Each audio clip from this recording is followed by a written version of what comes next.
This is episode 239 of Zen and the Art of Real Estate Investing with my guest, Jack Martin. Jack is the co-founder of 5210. Now, this is a mobile home park episode, and I was telling Jack in the pre-call, I don't think we've done these, but Jack's background began with an Arizona-based real estate firm where he sourced off-market properties, acquired and sold over 2,000 single-family homes and over 900 apartment units, then got into the mobile home park game business in 2016 with this company. Since then, more than 1,500 mobile home park lots. Jack, welcome to the show. Well, thanks for having me, Jonathan. As we were talking earlier, this is just a conversation between two guys who nerd out on real estate, so this should be fun. Yeah, exactly. And that's pretty much what I see.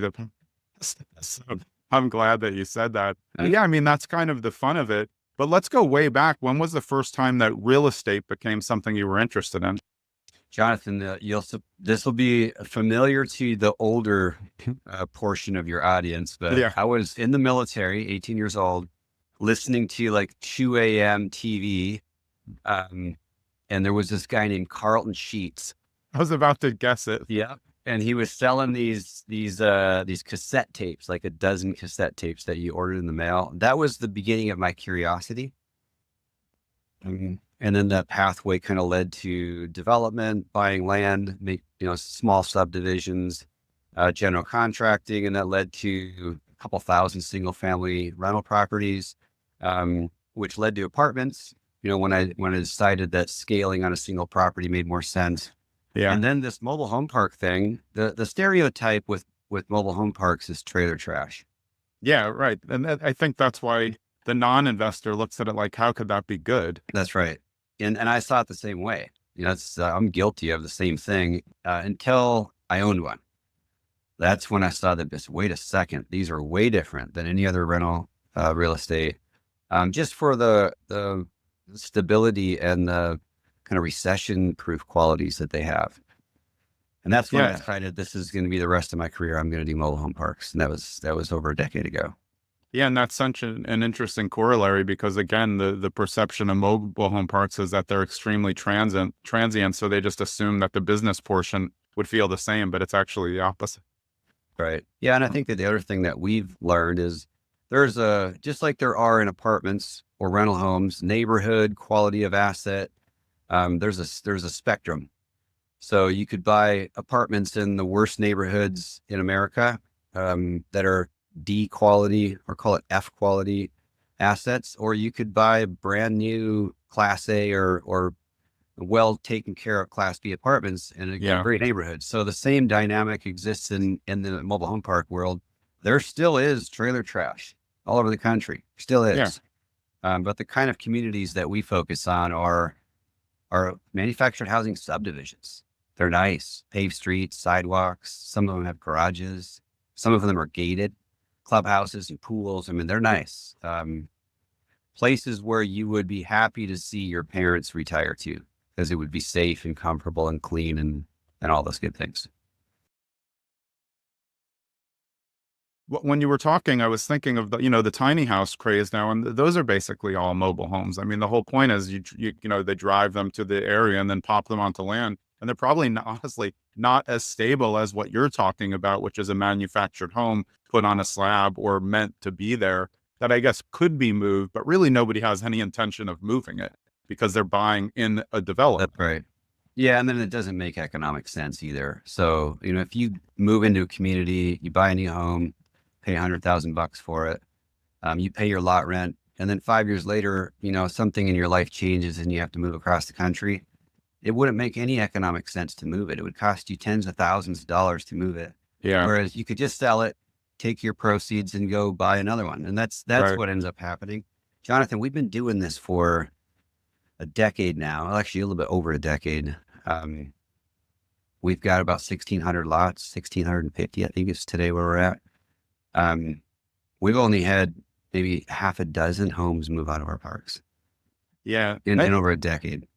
I feel like you're clearing up for the listeners and of course myself, all misconceptions about mobile home park investing, which is really important because it's such a great asset class. And it's also a very popular syndication asset class, but I think people are scared off by what both of our initial prejudices were. Mm-hmm. So this is really enlightening to know that of 1650, 12 have moved. So these, quote, mobile homes, they're not really mobile. They're just really smaller homes.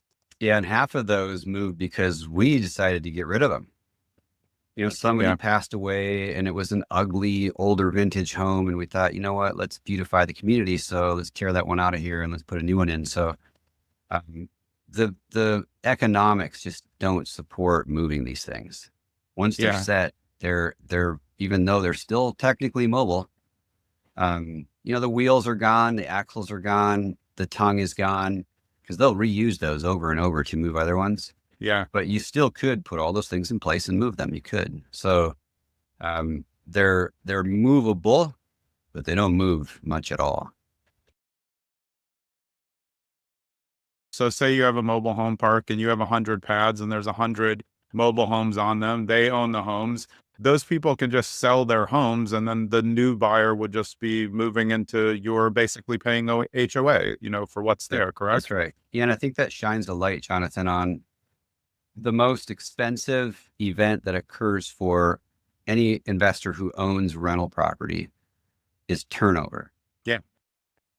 You got a tenant that moves out. There's no longer income coming in. You have to go spend money to reposition the unit. Right. No turnover. I mean, it's amazing. Yeah. Yeah. You don't have that in this business. Well, you do, like once every year. You have one. Yeah. But just by nature of the fact that someone sells their home to the next resident, last month the previous owner paid a lot rent, and next month the new owner pays a lot rent. So you don't have that big gap. You don't have all the expense associated with missing income and then spending money to reposition, or even like giving out some kind of incentive to get somebody to rent the lot. So it's having been an apartment guy and a single family guy, like I experienced the challenges of turnover. I mean, out of every 12 months, if you get 10 months worth of economic rent, that's pretty good.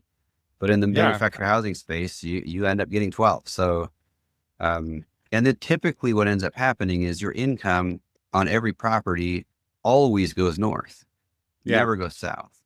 The only time that you'd be exposed to something going south is if your infrastructure failed and you have a bunch of repairs.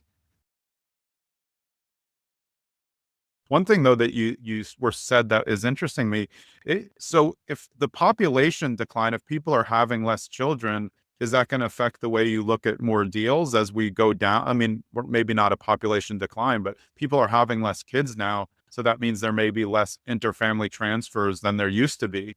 Is that something that you think might play a role somewhere down the line? Potentially, but I think when I look at population decline, I'm actually more focused on the market itself. Yeah. Yeah. So, if there's net population growth in a market, it may not be a family member that's assuming the home from their parents, but it might be, the new workforce. Right. It depends on the type of park. I mean, there's family parks that are not age restricted. There's senior parks that are age restricted. Yeah. But if there just needs to be net population growth, whether it's from retirees or it's from workforce, those things need to be present. Otherwise, you can't sell homes and you can't fill up vacant spaces.